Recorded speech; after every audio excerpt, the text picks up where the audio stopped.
welcome to another weekly English shooting live stream here at the Blue Fieldsports gunroom. Conners is missing for some reason. Maybe he's taken the 2-meter isolation distance a bit too seriously. But we're going to be covering lots of topics, lots of news. Obviously, the biggest out there is the current coronavirus crisis, which it looks like Conners is very much prepared for. There's no masks or... I'm ready, are you? What was that? I'm ready, are you? So is there someone in there? I'm ready, are you? That's how he spoke to me last night. So yeah, obviously guys, I'm sure you're all bored to death about the coronavirus. Some people are taking it a little bit more seriously than others. I'm not getting infected. I cannot hear a word you're saying in there, which is probably a good thing. But yes, I'm sure you're all bored and sick to death of it, as are we. Unfortunately, it is a big talking point at the moment, and we can't avoid not talking about it. It is going to cause a lot of issues for the industry, and being based in the industry in various different aspects, we're going to address how it's going to affect. We are... Oh, can you take that off now? We're... No. I'm infected! No, put it back on. Yes, so we're really worried about the disruption it's going to cause. Obviously, both Conners and I are self-employed. If we don't work, we don't earn. And a lot of our income is dependent on the retail sector within the shooting industry, which obviously people have their mind set on other things for the moment, bigger things to worry about. So we've definitely noticed a slowdown in purchasing and orders, which is understandable. But then, like many other business owners, we have to look at how we're going to sustain this period. I think the biggest issue at the moment is not knowing how long it's going to go on. If it's 2 or 3 months, then that's going to sort of be okay. If it's going to go on for 6, 9 months, like I heard someone say it was going to be 18 months. Well, so we've got a bit of an inside line because I've got a friend living in Wuhan who I've been speaking to. He's told me today that the government are letting the people in Wuhan go back to work next week, as they've had no new coronavirus or pneumonia cases for the last 2 weeks. So according to him, it looks like it's burning out there in China. Mm-hmm. I mean, what can we take that to be? That's like, what, 2 months? Yeah, they were. I mean, it all started in December.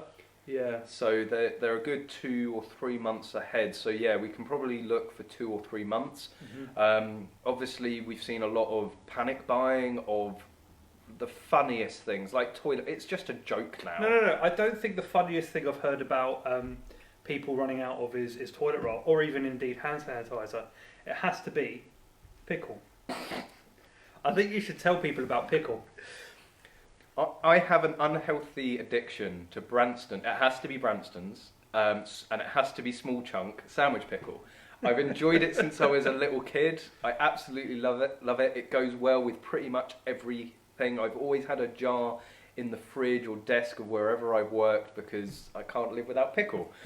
And we've been talking at home about maybe getting a bit prepared, and it's not about going out and panic buying, because the supermarkets are still going to function. Even in Spain and Italy, and they've been hit really hard, the supermarkets have still been open. There's still been food. No one is going to starve. But there is a chance that we are going to be told to isolate. There is a chance that we're going to have to, make sure that we have more provisions than usual, and certainly to avoid going out and avoid that contact, making sure that you have, stuff that you don't need to pop to the shop for is definitely going to be quite prudent. And thinking about the things out there that I wouldn't be able to survive 2 or 3 months with, well, it's got to be my favourite condiment. It's got to be pickles. So I went to Sainsbury's. Well, first of all, I went to Aldi to get a few bits. That was desolate. That's Aldi in Fareham. Not a single edible thing on the shelf. Then went to Sainsbury's to go and mainly get pickle. That was completely gone. I mean, they have the original, they have the small chunk, they have the big and small jars, they have Sainsbury's own brand, another off-brand. Nothing at all, apart from a lady going around restocking the shelves, which I managed to find a couple of jars in her basket. Went to the self-serve and it wouldn't let me scan it, which I was having a bit of a crisis at that point. Went over to Asda. Luckily, if you need pickle, go to Asda. Asda has good stock of pickle. Asda was a little bit better. It was more stocked than any of the shops, but this is going to vary from sort of location to location. But we thought we'd spend just a little bit of time, not telling you to go out and panic buy. You don't need to, but maybe some of the things that we've gone out and stocked up on. Yeah. So what have you ordered recently? I'll start. So quite honestly, we normally do a weekly shop. Mm-hmm. We would go out and get food, and then we might do a couple of shops during the week to pick up snacks or whatever else we've forgot.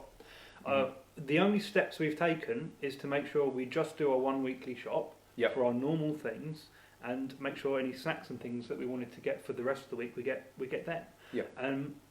I think the most important thing is limiting the amount you go to the supermarket. So once a week is probably fine. Minimising that exposure. Minimising exposure. Keeping hand sanitizer around. Washing your hands regularly. Spraying Callum down with IPA, that sort of thing. Well, this is the thing. Is my girlfriend, who I think I saw was watching. If you are, hi Holly. She's a teacher, so she's going to school, and she's also a freelance violinist. If you're looking for a violinist for any corporate wedding or whatever, corporate event or wedding, she comes with her own gas mask. Don't worry. She about does. But obviously, she's been a lot more exposed to more people, and I, for the last week, have been isolated over in the container just to make sure that I'm not bringing it here into the gun rooms, infecting Alex and Conners. And it's things like that, like where you don't need to have, close contact with people, just being sensible about it. I mean, in terms of stuff that I've gone out and stocked up on, both Conners and I vape, judge us how you may. But that's something that we always get delivered online, and certainly if they start shutting non-essential shops, vape shops are going to be the first one. So if we're going to spend a month, 2 months isolated in the house, it's like vaping is like smoking. You've got to scratch that itch, and if you don't have the juice, you can't vape. So we've just got a few more bottles of that. I have Huel now pretty much every morning. I think, we've gone out and stocked up on Pepsi because we get it by the caseload from Macro. Yeah. Ben is asking how our Pepsi Max stockpile is looking. We are down to our last 2 cases of Pepsi. So there could be a crisis here. You don't want it when he hasn't had his morning Pepsi. But that actually, funny enough, it was Pepsi that was the first thing that we went out and stockpiled. That's how. Well, actually, when you went into Macro, this was right at the very start of the panic buying, wasn't it? Mm. And there was a thing going on with the toilet paper in Macro.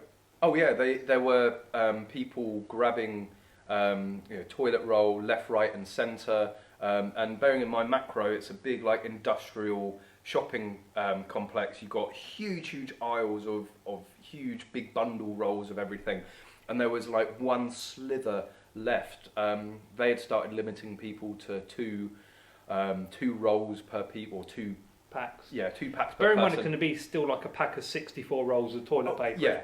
This is, it's the job lots. But it's wholesale for retail. Absolutely. And I got to the till, and there were bundles of abandoned toilet roll where obviously everyone had ignored the notice, got there with 15 packets of toilet roll and were told no. You even saw fisticuffs at Sainsbury's, didn't you?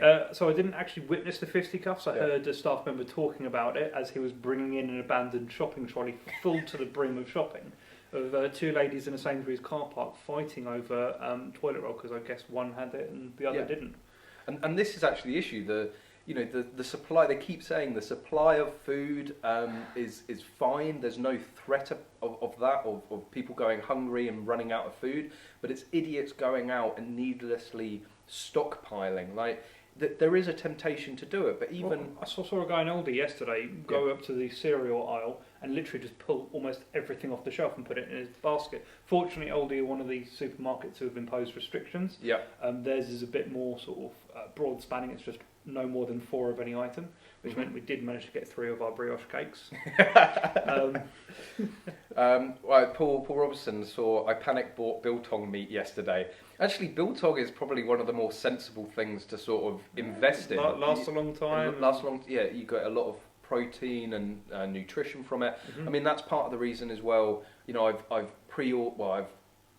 sort of prematurely ordered some more Huel, so I'm finding Huel great for my breakfast and lunch. He has this theory that if all else goes to pot, he can subsist off of Huel alone. I can. It's a meal replacement. Yeah. 500 calories a serving.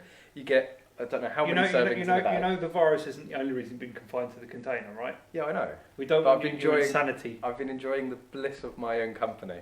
Maybe that's a little bit dangerous. So someone has said about panic buying ammunition. Now, because of our laws in the UK and the culture of guns within the UK, it's not really appropriate to start talking about stockpiling, stuff like that. Yep. I know I've seen various posts from other gun shops where they've said like the shelves have been, you know, struck and bare, because obviously we can only own guns in the UK for sport and hunting. I can only imagine people are preparing to go out and do a lot of hunting.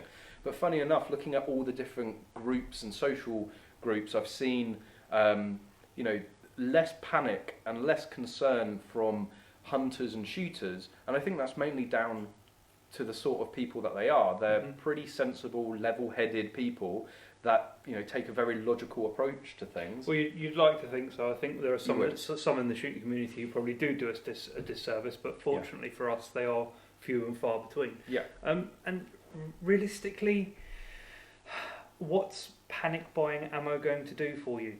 Because first of all, we have limits. We have limits on what you can buy. You can't exactly go out and, you know, making sure that... What are you going to do with it when all your ranges are closed as well? Exactly. That's another thing we've seen is a lot of ranges closing. Yeah. We want to make a note, a lot of IPSC competitions being postponed. So official advice from UK PSA to postpone all level 1 to 3 matches in the UK. That is indefinite. There is no sort of end to that, because we don't know when this issue will be over. But it's being reassessed regularly. It's being reassessed on a regular basis. So, for instance, I think the first match to have been rescheduled after being postponed is actually the Meon Valley Level 1 shotgun match, which has been rescheduled to the end of April. Now, if things are still happening at that time, it may need to be rescheduled again, but KFC are keen to keep the match going as much as possible. Especially when it's, you know, one of the only matches available at the moment. I mean, it was a shame. I mean, loads of people... Well, I think everyone looks forwards to the match. That's why we go and train. That's why we go and buy the products we do, is to go and compete and go and see how fast we can go and how well we can shoot. And to remove that, I mean, you know, luckily, fortunately, we're in a position where we have a range that isn't public, it's private, and, you know, we'll still be able to go off and train. And I think that's really the biggest takeaway, is make the most of this time, you know. Well, the thing is do you really need a range to train? I know certainly for at least the first 2 years of me shooting practical, when I was with Maidstone Pistol Club, we shot once, it was pretty much once a month. We shot practical shotgun. Yeah. All the rest of the time, I was doing dry drills at home. You know, dummy cartridges are not hard to come by. If you've got a loading rig and you've got a gun, practice your dry drills. These are what we call perishable skills. If you don't practice them in your off season, they do deteriorate. It's certainly something I've seen hit after we've been hitting the range this last month. Like, my time to first shot has gone right down the pan. You know, I used to be able to get a pretty respectable mount. Now I'm struggling to get something that I even encourage people on a safety course to do accurately, you know. But there's a lot that you can take advantage of during this time, even if it's just getting all the guns out, stripping them all down, giving them a good how often do you clean your guns? Yeah, you know, that's a good time to do it. All the things that you put off and that you don't have time for, if you end up you know, working from home a lot and spending a lot more time at home. I know it's hard because the weather's finally turning around. It's getting a little bit warmer and sunnier, and everyone does want to be outside. But all those things you've been putting off, go and do them. Make the most of this time. And at the end of the day, if you're into shooting pistol and LBP and that sort of thing, you can always train with an action air gun in your house. Did you just say that because of David's comment? Yes. But airsoft is a great training tool, David. Action air is great. I mean, we're addicted. I'm addicted. We are. Yeah. I mean, maybe it just takes a certain caliber of shooter to appreciate action air. I don't know. But yeah, just practice your dry drills, practice your gun manipulation, clean them. Practice your load. There's loads you can be doing. So what I want to say is, if anyone's got access to a shot timer, most of them have, and even if you don't, and you've got a shot timer app on your phone, almost all of them have a par function on the timer. Yep. And what you want to do is set realistic par times for you to complete a certain action. So for a mount, let's say you want to aim for a 0.8 second mount, which is reasonably respectable for a competition. You know, start it at a second, make sure you can get a consistent mount onto a target, i.e. a blob of blue tack on the wall. Try and get that in consistently under a second. Then dial your par down to 0.9, 0.8, work your way down to that 0.8. Same for a quad load. You know, a good respectable quad load, you should be able to go from mount to load to mount in about 4 seconds for a load 8, 2.5 for a load 4. And it can get a lot faster than that. We've got a shooter, which we might talk about today, who can do a load 8 in 2.5 seconds. And it's all, the way to practice that at home is using a par time, either on your shot timer or on a phone app, and it's a really good way to make the most of what you've got to do at home. But talking about ammunition and people, you know, stocking up and all that, we saw this a number of years ago. I think it was, you know, unfortunately after Sandy Hook, where 2.2 ammunition just flew off the shelves. Like America, you could not get it for love nor money. And what we saw in the UK was, because we have ammunition limits, it did stem the panic buying. I don't believe I ever struggled to go out and get 2.2. Maybe that's one silver lining of our FACs and, you know, our restrictions on ammunition is that people can't go into a shop and buy 20,000 rounds. I know that Blue Fieldsports recently took a delivery of, I think, 20,000 rounds, was it? Of CCI? Was it 20,000 rounds you recently bought, or 10,000 rounds? I think it was 10,000 rounds. I mean, most people's limits for 2.2 is, you know, 2,000, 3,000. So okay, that's like 3 people. But I'm sure if someone comes in, I think the thing is Alex can get ready supply of CCI mini mag, and it's definitely our 2.2 ammo of choice here. And recently just got 15,000 rounds of Ely Alpha Elite. So if you're looking for that, if you're no, only 10,000 pounds. Oh yeah, only 10,000 rounds of it are available so for everyone else. If Blue Fieldsports runs out of Ely Alpha Elite, you can blame this mug here for panic buying. In my defence, this was before all this happened. Yeah, I did see someone say about crossbows, and it's not actually something I've ever covered on the channel, but apparently people have been going out and wiping the shelves of crossbows. Now, talking about a survival situation, I think some people have been watching a little too much Walking Dead. Yeah. But in a survival situation, if you need to go out and get food, you can go and hunt with a crossbow. Is it legal to hunt with a crossbow? No, it's illegal in the UK. It's illegal. Yeah. Okay, so you can't go out and survive. So why are people going and buying them? I mean, because, you know, it'd be completely illegal to go out and buy one for the purposes of self-defense, that's for sure. So maybe people just have a bit more time on their hand and want to practice their targeting. I don't know. Put it away. If anyone does want to buy one, buy this one. Oh yes. So this is like the daddy of crossbows. So it's an AR-15 mil-spec. It's got like an AR fire control group here. Yeah, well you can put an AR trigger on it, you can put an AR grip. Or it's got an AR buffer tube. Yeah, I mean it's the triggers as well. The trigger, it is basically mil-spec this end, but obviously... in the US, it's a detachable AR-15 lower. In the UK it's not, because that would make it a license. Yeah. Oh yeah, because it's got a serial number on it. Yeah, it is a detachable AR-15 lower. But this thing, is that a serial number? It's absolutely mental. We need to go and make a few videos with this and have a bit of a play. One of the videos that I've always wanted to make with crossbows, and I'm sure many people will roll their eyes at this, is comparing it to air rifles, because of course you don't need a license to go and buy a crossbow. Perhaps that's why so many people are going out and buying one, because there's no restrictions on them. But as far as I believe, crossbows can be far more powerful than a crossbow is much more powerful and more dangerous. Yeah. But then there's no licensing. So I think people are asking about this. Sorry. Oh, that. Okay. So this is the Guncraft 2.2 WMR. Yep. It's a 2.2 WMR AR-15. They run very, very well. As you can see, Magload, we make mag wells for it. But there were, when these first came out, like with any like brand new gun, there were a few teething issues, and you actually work quite closely with Rob and Guncraft. Yeah, I don't know how much Rob wants me to divulge our involvement in this, but I know he's happy for me to say that we did work with him on it.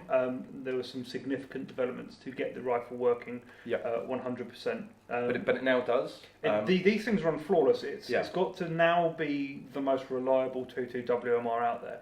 And actually, it took Rob quite a bit of effort to do that, because there's a lot of things that other 2.2 WMR manufacturers don't think about in making one of these things work, because there are some significant differences which are more than just the case length. And I've heard due to the popularity, even firms like Lantac are looking into making a 2.2 WMR. Oh, you play a dangerous game, my friend. Anyway, moving swiftly on. So this is the Guncraft 2.2 WMR. Alex here at Blue Fieldsports can get hold of these for you. They are very reasonably priced, I believe. Rob at Guncraft is a keen believer that people will buy these guns and then kit them out with whatever they want.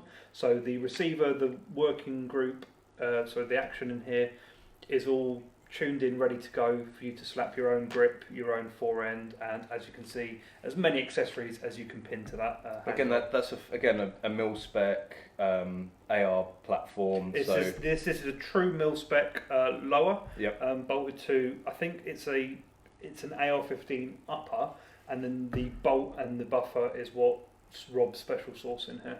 Excellent. So we were really, really excited about it. I don't know where it's going to go in terms of IPSC shooting, but obviously we're very limited not being able to have full bore 223 AR-15s in the UK, and 2.2, you can shoot out to 50, 100 yards with them. Past that, it starts to get a little bit trickier, certainly with rifles like the 1522. With a bolt action or precision bolt action, you can go out a little further. But these, we've been talking like 300 yards fairly consistently with these.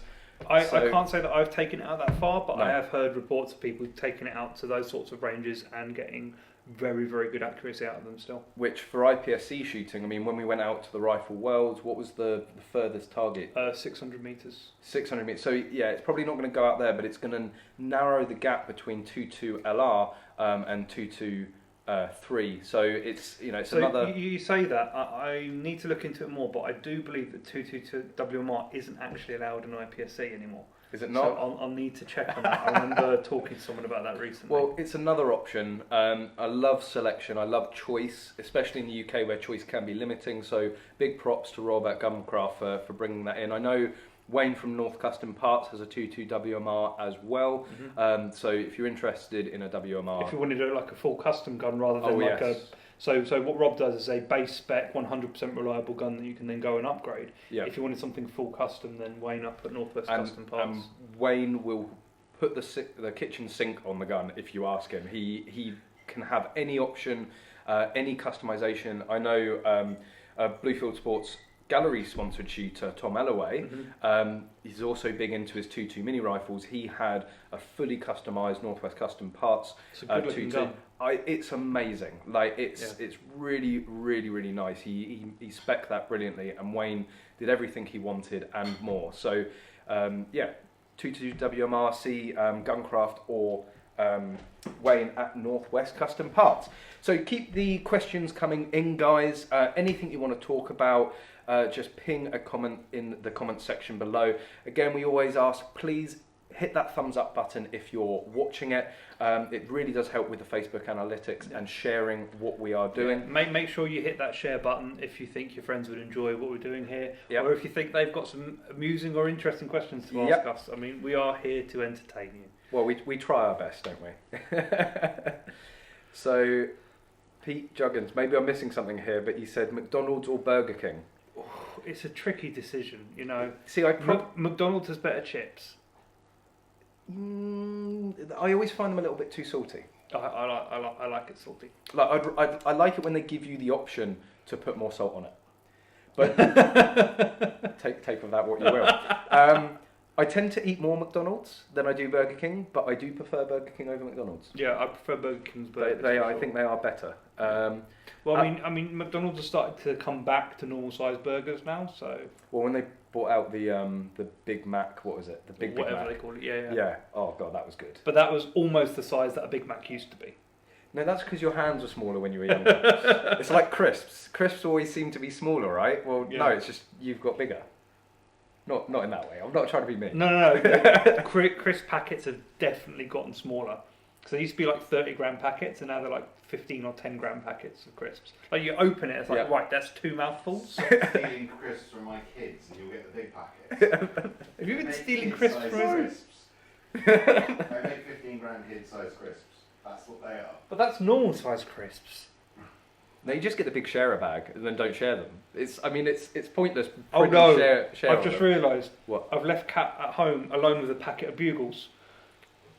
They're going to be gone by the time I get back. You did leave her home with a packet of bugles. That's Alex. Oh, I love bugles so much. So does she. So Alex, another Blue Fieldsports sponsored shooter, has said there is no caliber limit for IPSC rifle. I think there's something, I need to check the rules because I was talking to someone recently about it, but in mini rifle I think there's something prohibiting you from using 22 WMR, so I just need to have a look and confirm that one way or another. Richard Morgan, hi Richard, he said, who's the furry friends? I'm sure he's not just talking about Conners there. It's all the kitty that Callum's ever going to get. All the kitty. I've had loads of kitty, thank you very much. If you want to know more about Nala, head over to maglo.co.uk and to the Maglo team page, and there's a nice little bio. Nala is one of the office cats. She offers morale and support and great distraction. Talk about her and she will come. She's very, very receptive. Yeah. John. So going back to the 2.2 thing with Alex there, he's saying mini rifle is 2.2 LR only, which is correct. That's pretty much what I think I've seen. Yeah. IPSC rifle is in any caliber. We're not talking about using a 2.2 WMR in an IPSC rifle because it will not reach out to 600 meters. You can try. You can try. You'll probably time out. We're talking about it in terms of we're talking about it in terms of a mini rifle. Mini rifle, because that's what we shoot over here in the UK. John Webb, the important topics here. How much toilet paper have you got? Like the same amount I'd normally have. Yeah. Like honestly, this is the joke, isn't it? Why do you need more toilet paper than normal? The supermarkets aren't closed. No. They don't look like they're going to be closing anytime soon. Even in Italy and Spain, where it is now law, you're prohibited from going outside. Well, people are getting arrested. Yeah, apart from going grocery shopping, because the supermarkets are still open. Yeah, and the thing is, the funniest thing I've thought about it, if it gets to the point where you've run out of toilet paper, there are going to be far bigger problems than wiping your own bottom. Like that, it's as simple as that. Like the last thing on my mind in that situation would be toilet paper, and plus there's loads of alternatives to toilet paper. Like it hasn't been around. Flannels, like flannels, seashells. Seashells. You can go for the light pack of seashells and go for 1, or you can go for the pro pack and go for 3. Don't you mean the element and the pro pack? The element and the pro pack. Oh yes. Bigger things to be worrying about. At the end of the day, I'm just thinking more about comfort in the next few months. What do I want in my house that is still going to, I'm going to be comfortable. So stuff like vape juice, stuff like Huel. I don't want my routines necessarily being broken, and I want to be comfortable if I'm indoors. You were saying, unfortunately, your laptop broke recently. Yeah, my laptop broke recently. It's a professional working laptop, so it's got a fairly weird spec on it, which is sort of very specific to what I'd use it for. There is a local seller who is selling a bunch of these laptops from a company that's liquidated, and they have been flying off the shelves for him, despite it being a pretty unique and weird specification, because so many people are being asked to work from home and they need these weird laptops to work from. I'm going down there tomorrow to pick up a new one. I say new, these laptops are still like 3-4 years old. But new to you. They're still expensive even at that age. Yeah, so. But they do pack a punch. They're incredibly... Well, you use it as a CAD machine, don't you? So you need a powerful machine to be able to run that. And if you've seen anything that Maglo does, they're not just like blocky designs, they're very complex. Loads of curves. There is and I'll often have like 6 or 7 files open at once trying to make stuff mesh together. and a normal laptop would just No, it just throw dies, fit, doesn't yeah. it? I have tried using, back when I was at university and I had an educational license, I had SolidWorks, and I tried dual booting on my Mac. I managed to do it just about, but it's even a Mac, and it wasn't a low spec Mac that I had, it was still struggling. But back onto shooting, we had a question from Jim Gordon. Do we think the level 3 handgun comp in Nizza in May is likely to still happen? Now I'm just going to check with Alex. Has anything come of that yet? No There's news. no news on that yet. There have been no news, and of course, NIPSC is a completely different region to UK PSA, so they're not affected by the UK PSA suspension of level 1 to level 3s. Yeah. What is more likely to cause issues for them are the current flight bans. Well, yes. So there's no news of it being cancelled. I mean, Conners and I. Are you signed up to do it? I think I was signed up to shoot it and RO it, but we don't have flights. Well, yeah. So whether or not it gets cancelled, it's whether or not you can get there. Mm-hmm. I mean, it is still near about 2 months away. Yeah. So perhaps things will be different by Well, then. Our airline, don't forget, has gone bust. Oh yeah, because we were going to go fly B, weren't we? We fly via Fly B. Mm-hmm. Fly BE, whatever, Yeah. out of Southampton, because that is the airport we used to go to Northern Ireland last time, Mm-hmm. and they've gone bust. So there are no flights out of Southampton to Northern Ireland. Well, Southampton are having real issues because it was the only, or certainly their major airline at that airport. So yeah, it's a significant logistical nightmare for us to get to Gatwick or Stansted or Heathrow now to get a flight out. And also, unfortunately, one of the trips that we were most looking forward to this year was the American shooting trips trip out to Kentucky in April. Well, they banned flights to the US. There is, and I really don't see in the 2 or 3 weeks that it was meant to be taking place, that things are going to change. So unfortunately, David Kiddle, who I know is here, if you have any questions for him, he can answer them directly in the comments, made the very difficult decision to have to cancel the trip because of the flights. But if any of you who are booked onto that trip and haven't seen yet, everything will be credited for a future trip. So David has said the ammo's out there, the gun's out there, he's rearranged it with the range, so there's none of that's an issue. I believe all of the airlines are issuing refunds, so take the money and get in contact with David about the October trip. Which I think if all the people from this trip are going to go on the October trip, the October trip's going to be a big one. It's going to be good. It is, yeah. And normally the October trips are a little less structured. They're a little bit more about fun. But obviously there are loads it's all about fun, really. Oh, absolutely. I think the biggest shame is missing Knob Creek. Yes, that so close. But it was a happy coincidence anyway that it just happened to line up with the trip. Well, there is a Knob Creek shoot out in October, but I believe it's the beginning of October, and we're going out towards the back end of October. Right. But with the flights actually up in the air, we could decide to go for a bit longer, maybe go for a US tour. Don't know. Let's see how things are at that time. But yeah, a real shame. But if you have any questions about that trip, or you're interested in going into the October. On the October trip, get in contact with David Kiddle, who's in the chat group. I can see him there now. He'll be able to answer any of your questions. But yeah, talking of questions, keep them coming, guys. Yep. We'll try and get through them all. I've seen dozens coming through, so anything you want to talk about, just ping it in the comment section. But we will need to take a second to go through. I've got a question from Aaron Nathersol. Hi, Aaron. I have a Tikka T1X and would love to compete in 2.2 LR Precision Comp. Do you know of any around the UK, and what a standard T1X would be okay for competitions? Not sure how far to shoot out to. So I don't know what rifle does CJ? CJ has the T1X, doesn't he? T1X. So there's the Hunter's Challenge. I don't know if CJ is actually. I think he is. Yeah, CJ's in the chat. Hi, CJ. Please make yourself known. Aaron, if you drop CJ a message, he'll be able to give you all of the details of the Hunter's Challenge. Obviously, with everything that's going on at the moment, matches are going to be postponed. But yeah, CJ has a Tikka T1X in a absolutely stunning custom form rifle stocks. Head over to the Blue Fieldsports Facebook page if you want to have a few pictures, see a few pictures of that, or even CJ's own personal page, which is 617.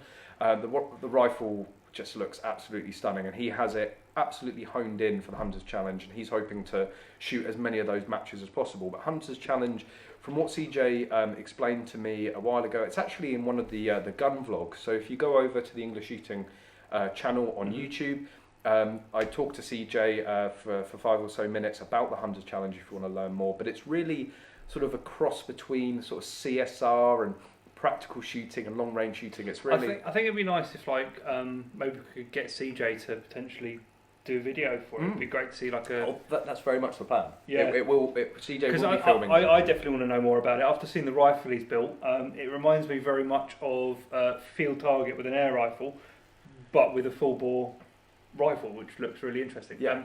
In response to Rob Jones, yes, there is a Pip Boy behind me. I've seen Philip Gamlin. Hi Philip. I will send pics of me and my kids shooting all your ammo. Please no. So anyone that doesn't know, Philip is the guy that really facilitates the shooting out in America. He's a US citizen based in Kentucky, not far away from the range that we're planning to go to. But even on the Utah trips, he takes time off of work to make sure that we have access to the guns. He stores all the guns himself. So, God, imagine having that many guns. Well, he's an FFL, isn't he? No, he's not. No, I made that mistake before. I thought Philip was, but last time I chatted to him, he's fortunately very friendly with not only his local FFLs, but also the Chief of Police. And Kiddle loves to tell stories of the Chief of Police coming in a tricked out Humvee with their full auto AR-15s. The police have a very different attitude to guns out in the US, certainly out in Kentucky. David's saying the October trip only has 10 spaces, so if you do want to go, make sure you get booked up quickly because they will go. So something else, there is a video. If people are coming over from the video that was put out tonight on EnglishShooting, it was all about basically the pros and cons of over-ear and in-ear, and we have a few. We're going to sort of continue the conversation. So if anybody's they're over here. So if anybody has any questions about eye or ear protection, we just wanted to spend a few minutes talking about that tonight. It's something that is always overlooked and is incredibly important, not just for your own safety, but also in your own performance. What you use can seriously affect how you're shooting and how well you're shooting. Well, for example, I always wore over-ears to shoot practical shotgun, certainly for like the first 3 years, right up until I shot the Northern Ireland level 3 match. I always wore over ears, and I didn't realise how much the over ears were costing me in a match until I shot the man v man, right at the very end of the match. I shot it and I lost horribly because I could not get a proper mount, and I couldn't figure out why until afterwards. Someone who was filming me showed me the video. And I wasn't getting the gun into my shoulder, therefore I wasn't getting proper sight picture, and I was shooting over the top of everything. And I had to take that decision at that point to move on to in-ear ear defenders. Now, there was lots of things available at the time. Actually, one of the first things I got was a Surefire. Yeah, you've also used these as well, the foamy. This is what I'm using at the moment, is these foam earplugs. They're really comfortable all day long, very hygienic, because you just throw them away when you're done with it. We say comfortable. This is something I touched on in the video, is that actually I find the foamies quite uncomfortable. So I think, it's different strokes, because you use a set of custom fit guards. Yes. I also have a set as well. They're being tweaked by custom fit guards at the moment, just to be just perfect. Yeah. So it really is horses for courses, and basically the summary of the video, but after the live stream, please go and have a watch, go and like and share that video. My personal preference has always been in-ears. I've always found the over-ears too bulky. You don't need to go out and spend £100 on custom. I would highly recommend it still. You can go and get foamies. These are like 10p. You buy them in larger quantities. I buy them 100 at a time, or 100 pairs at a time, individually bagged. That's very important. And they're normally about 10 quid. 8, 9, 10 quid for 100 pairs. So pennies, and these are obviously considerably more expensive. But what I find with the in-ears is that because the plugs, the foam plugs, is that because they're constantly trying to expand, I always get pressure in the ear, and I actually get earache because of it. because obviously the custom in-ear plugs are custom made to your ears, you don't get that force on your ear, so they're a lot more comfortable. And I say it all the time, I can wear these non-stop all day and not have any issues. So talking of over-ears, now there are lots of different over-ears available. The creme de la creme, or at least one of them, is the 3M Peltors. Everyone wears these. Yeah. We both have them. Like I think we feel they're the best over-ears on the market. Are. And something to bear in mind. So I use these for when I'm ROing, and I have these special gel cushions that I got from Fire and Solutions. They're very, very comfortable. They're very comfortable. More importantly, they mould around your ear protection and any hats you might be wearing. Eye protection. Eye protection. Sorry, and any hats. Now, I still have these, and I use these a lot for ROing. The reason being is whilst the in-ears are great for shooting, they do not offer the most protection. If you want proper ear protection, you need over-ears, because you mustn't forget that the bones around your ears conduct sound as well. There are like a whole bunch of headphones out there on the market which actually use bone conduction technology to play music to you, and that's why in some, whilst I will use these for the majority of shooting, there are some disciplines and certainly some guns that I wouldn't just use in ears. I would use the over ears. There is a lot more protection from over ears, but where in scenarios where I don't need to use the over ears, I find these a lot more convenient and a lot more comfortable.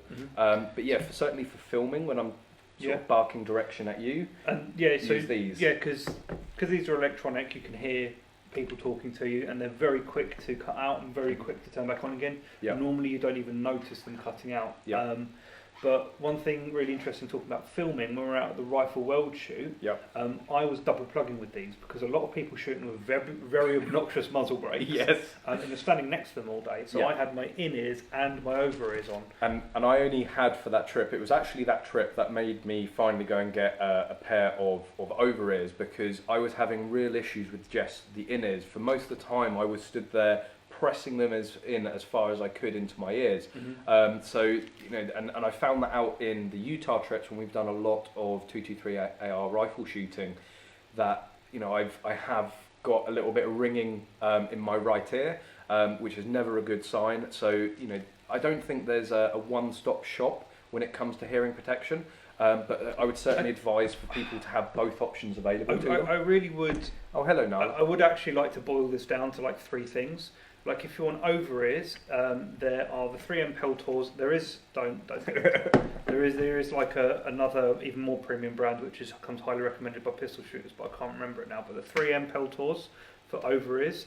If you want moulded plugs, I would always recommend Custom Fit Guards, because they're very, very close to my heart. They very much like Magload, often innovated and often copied. Well, this is now my. But so a lot of the other companies out there are actually copying the technology from Custom Fit Guards. So we're not going to say who. But they try to copy and they don't quite get all the way to it, and it's very much close to my heart because it happens a lot with Magload as well. They see something we do, they like it, they try to copy it, but they can't quite get it as good as we do, and it's the same for Custom Fit Guards. And Richard is always constantly developing. He never stands still. He's got a new set of electronics out, and the thing is about his electronics is they don't stick out at all. I've seen some of them where it looks like you've got little satellites coming out your ears. They are completely flush and inside the hearing protection. And for in-ear plugs, really the only ones I ever recommend anyone getting are these Howard light laser lights. They're cheap, and Did you say Howard light laser. But they're Honeywell. Yeah, but the Honeywell Howard light laser light. Laser light. Okay. So Honeywell make them for Howard light, I believe. Okay. And Howard light's brand name is laser light. In the video, I just called them Honeywell. So. But these are. I tried a lot of foamies, and these are the best ones. They're comfortable. They last a long time. I am really looking forward to putting my set of Custom Fit Guards through their paces. Rich has supplied me with all the different inserts for them, apart from the electronic, obviously. It's a different plug. And I look forward to comparing them to these. I don't know if you've seen those. No, you did show me these. So these are actually official Smith & Wesson. They're electronic as well. How much are these, Alex?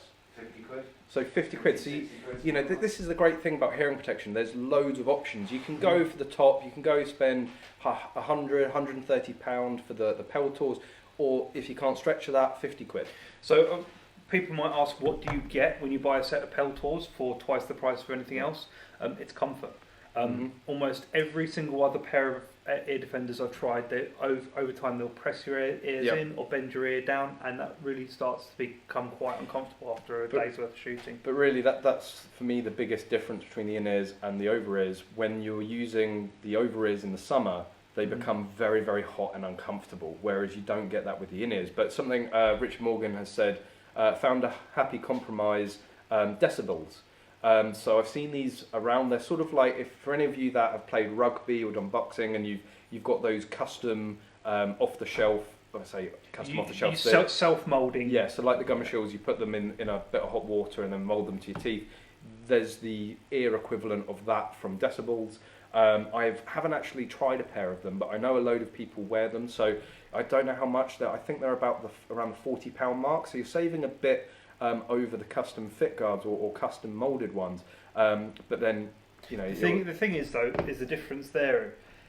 So I had my impressions taken, and I had the impressions taken when I was quite warm. Normally when I shoot, I'm quite cold, so the fit is very different when I'm shooting as to when I had the impressions made.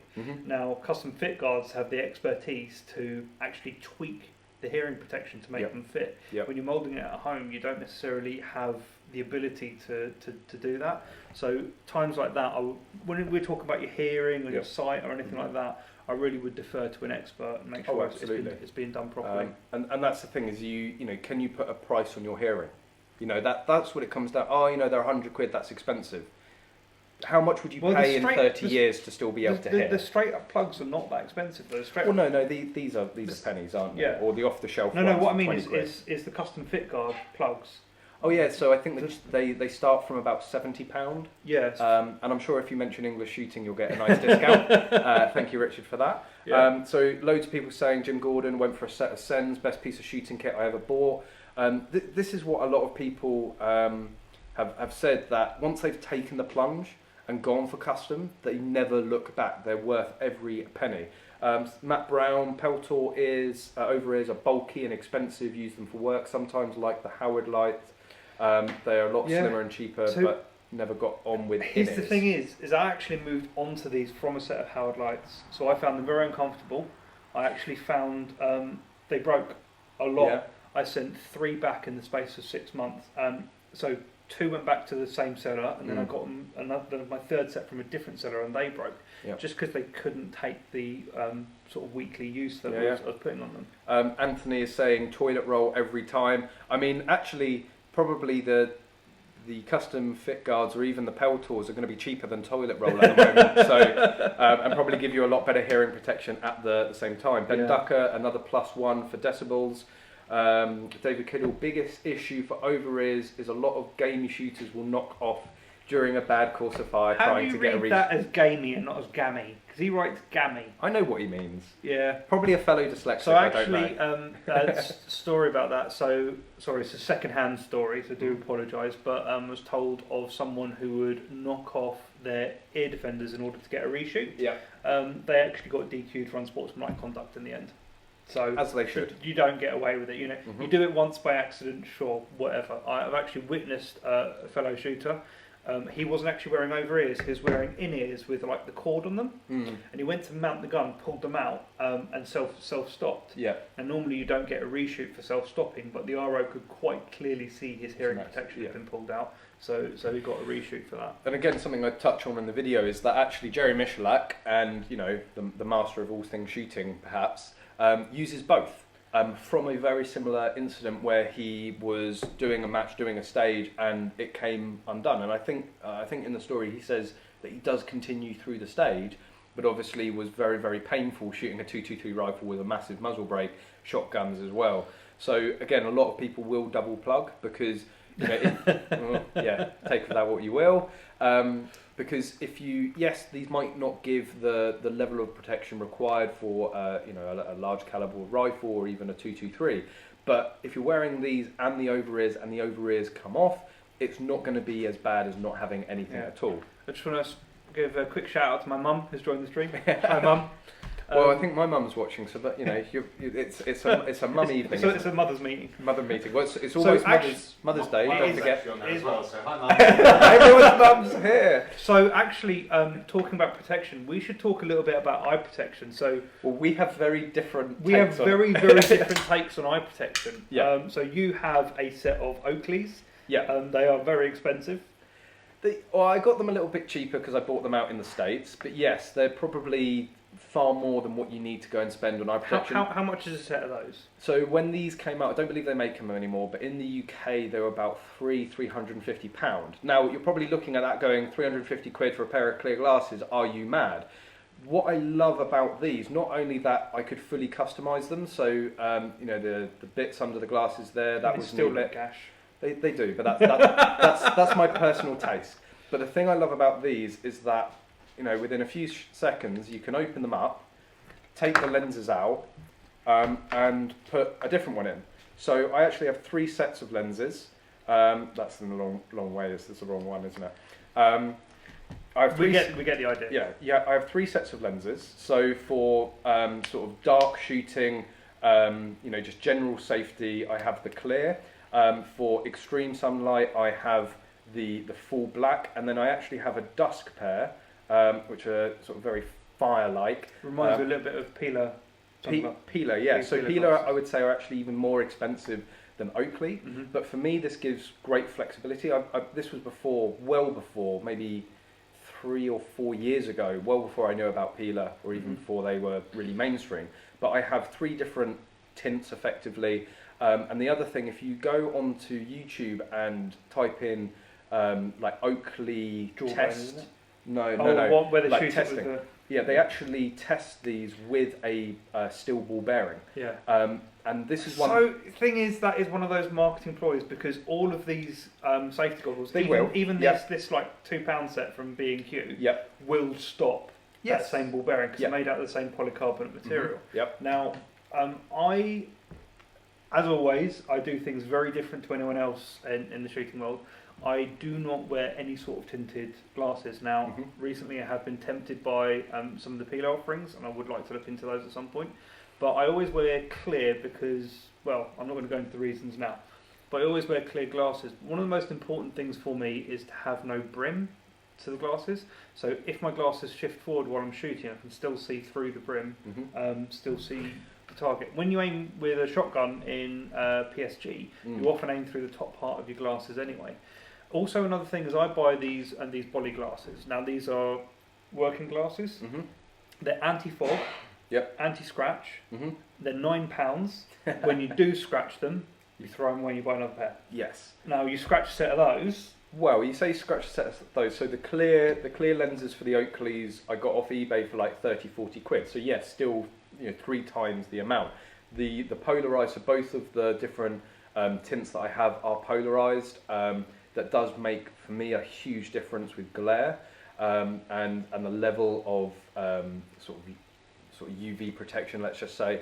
And yeah, these are quite expensive. I think a replacement set of lenses will set you back around sort of the £100 mark for the polarised ones. But you know how many polarised sets of volleys you could get for that? Yes, quite a lot. But you were saying about them slipping off, and I actually bought this kit. So right? these ones that actually upgraded, these ones don't slip off. These ones have got the rubberised stuff, and it's that sort of rubber that, as it gets wetter, it gets grippier.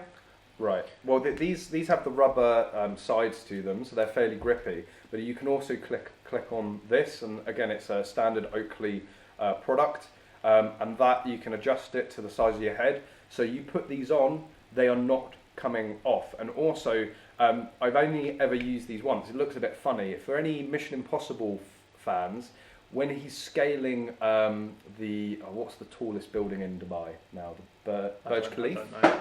Burj Khalifa, I think. He's actually wearing these glasses with these inserts, and it produces, well, it basically makes them like goggles. The only time I've ever found any use for them was actually jet skiing. They just live in the case, but for that occasional time you need to turn your glasses into goggles. But yeah, 2 very different approaches. Both are perfectly adequate. What I do really dislike seeing on the shooting circuit are people that just wear standard glasses, so people that wear glasses day to day. Well, you have to say, before you go into that, whilst you can fit prescription lenses to these and to those, some people's prescriptions won't go into these. They won't. They don't have a choice.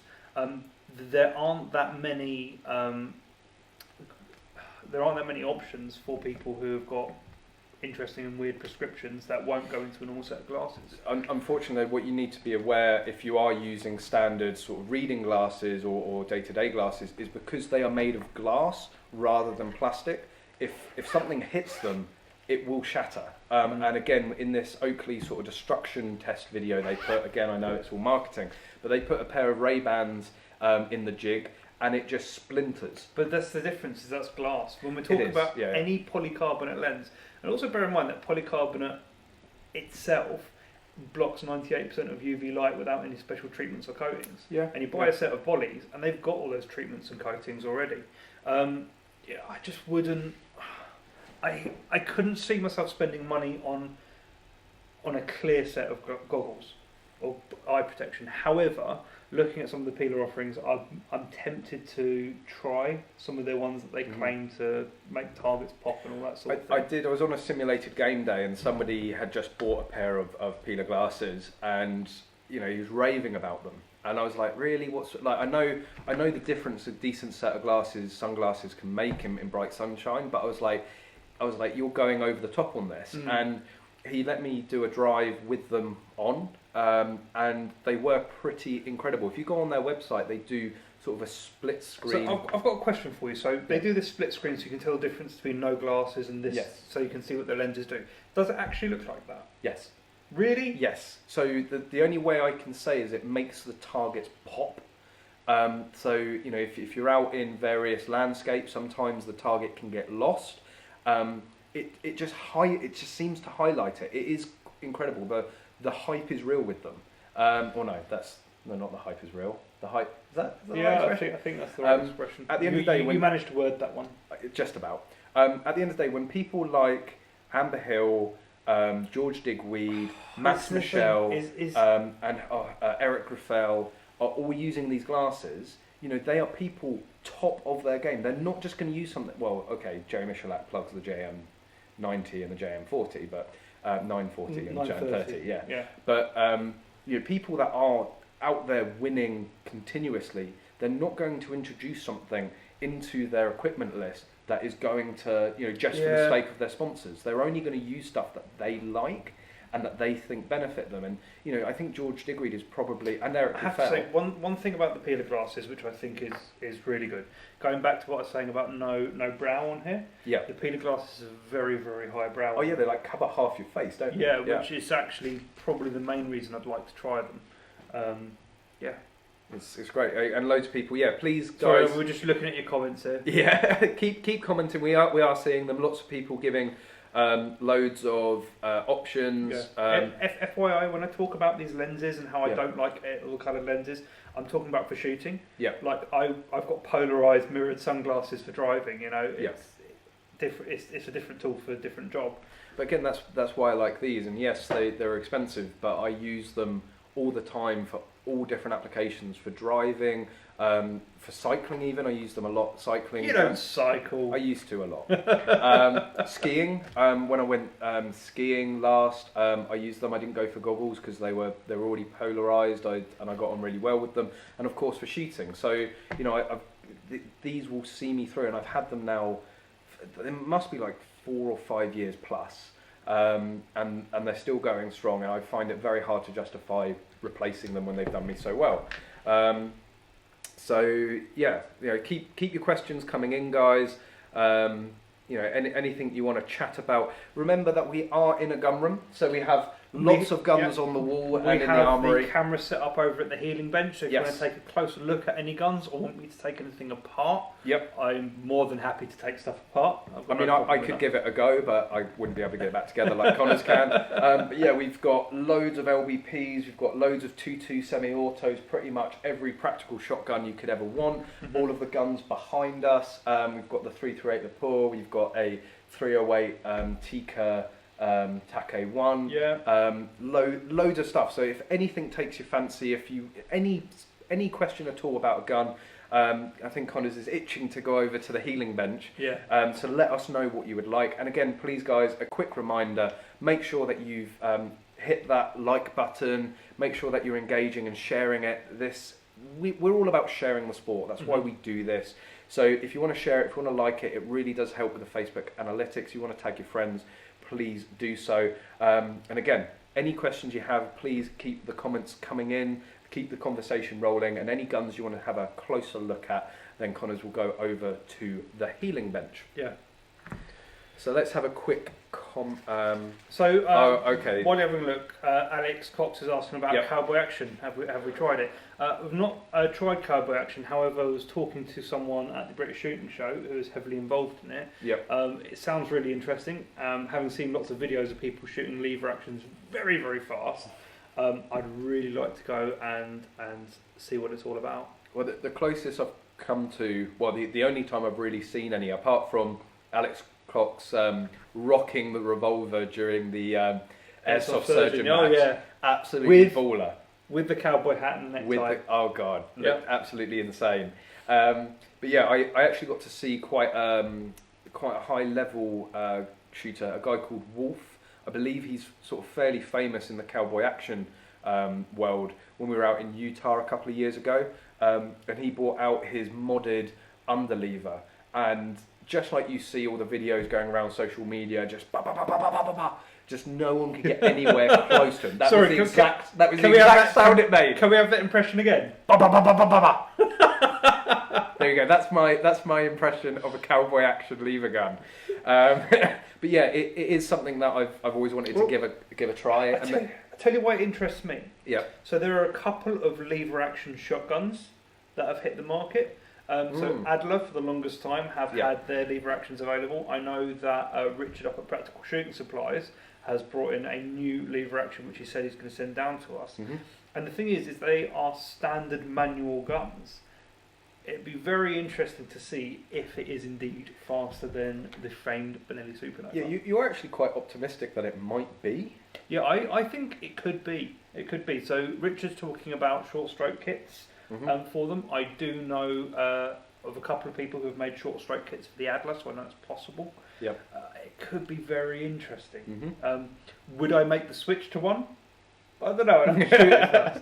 Would I make the switch one in the middle of a competition season? Probably not. Well, you're very proficient and familiar with the Supernova, aren't you? I wouldn't say proficient, but I'm very familiar with it. You try to be as proficient as you can. I haven't taken it apart many times. Yeah. So, Alex, do we have Daniel's Desertec here? Yes. Okay, so I think I saw that Ben Ducker asked for the Crossbow AR on the healing bench, and a lot of people have liked that. So there's not a whole amount to it. No, I'll take it over. Conners will take it over, and depending how quickly he gets through with it, oh my god, it'd be like 5 minutes. Then we can have a look at the very special, the cryptocurrency gun that Daniel Smerald bought. There's a fascinating story. It's a video. He came down and did a "What's in my safe" video, and he explains how he managed to buy this Desertec, a fairly pricey rifle with cryptocurrency, or a cryptocurrency investment that he made. So we've got that here. So Conners is going to show you the crossbow. I'm going to take over the standard crossbow as well, just so you can have a bit of a comparison. And then we're going to have a quick look at the Desertec as well. So over to Conners at the healing bench. Right guys, so you join me over at the healing bench here. I don't know what exactly I can tell you about this. I will have to get Alex to talk me through it because I'm not that familiar with the gun, but certainly can show you what it's all about. Now, I know it has a ratcheting detachable handle. These are on bearings, I'm assuming because of the amount of force pulling this thing back. As you can, I don't know if you can see it from that side. Maybe you can see it there. We've got the standard crossbow there. Yeah. So we've got. Can you see that on the screen? Yeah. Yeah. So this is the mil-spec lower that's on here. So we've got an AR style safety, which is obviously not working here now because the gun's not cocked. Replaceable AR grips, and I believe a fully interchangeable mil-spec trigger group as well on here. It's got a buffer tube, it's got a stock which I believe this is mil-spec as well, so you can put any mil-spec stock on there. What else can I say about it? Obviously, there's a pick rail. It's got a bipod. It's got a bipod on it. Yeah, there is a bipod on this. But what do you want to know about it? What can I show you guys? Well, what's it got on top of there? What's the optic on it? It's a Vortex Spark, I believe. Yes, it is. Yeah, Spark AR. But why don't you grab the other crossbow and just sort of put them side by side? I mean, when you look at the standard crossbow, like you can see how it would be suited. Just down a bit. There we go. You can see how it'd be suited for moving over to an AR platform. It's a very similar grip and an overall design with the stock as well. But yeah, having an AR-15 and look at the Picatinny rail underneath. So I think one of the interesting things about this is, for one, this has got a stirrup on the front of it, which is where you put your foot in order to cock the string. You've also got your cocking aid there. I'm going to be saying cock quite a lot here. However, with this one, you've got this ratcheting detachable handle and this really long pull. Now, I believe one of the reasons it's got this really long pull is actually because the arms are canted back quite a lot. So in order to develop the same force as that one, you need to pull it back further. But having these shorter, more canted back arms means that it actually has a much narrower profile than this crossbow as well. So, yeah, anyone else got any questions about this? Well, they said what the draw weight is, but we don't actually know. I don't know. It makes a very satisfying clicky sound. Let's have a how easy is it to release the thing? Yeah, you can do it. If you wind it back, don't do any further than here, yep. And then that button there pushing down releases it forward again. So from there you can. Yeah. Oh yeah. To unwind the handle. Yeah. So we can cock it back, and then we can wind it back down again. If you fire it dry, it explodes apparently. Yeah, well, it's the same with all bows. Never ever fire them dry, and this one is no exception. I believe the other special thing about this one is it takes full size arrows rather than bolts on the crossbow over here. Yeah, that's sort of about it. So shall we get where's the desert tag? I have to say this is a very satisfying sound.